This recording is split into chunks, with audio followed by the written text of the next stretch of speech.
Babylon saltang chan chuak turin ikal zel lang lalpa sipai te na hlui te tu sa chat zelin saltang te chan turin ikal zelang izam lo lal sipai te izam lo Babylon ami ngai chin na wai nam zong zong te shai hui tu chu wan mula thup su wan zar te khai wan zar te dik na zar zelin dik na fel na om po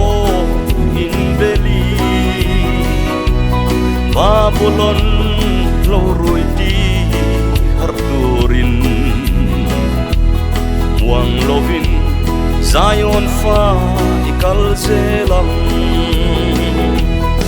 izam lo lal sipai te izam lo Babylon ami ngai chin na wai nam zong zong te shai hui tu chu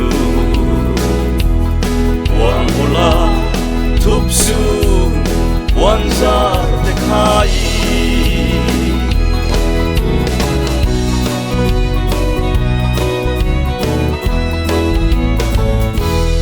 Zion fa nu saltan song te u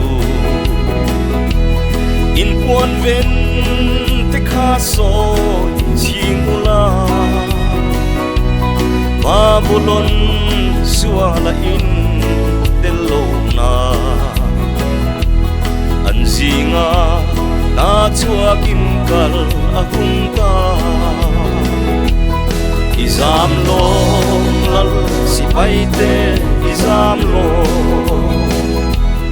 Babylon ami ngai chin na wai nam zong zong te shai hui tu chu wan mula thup su wan zar te khai Babylon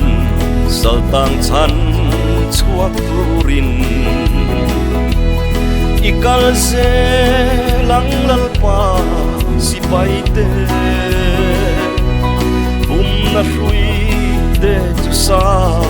chat zelin saltang te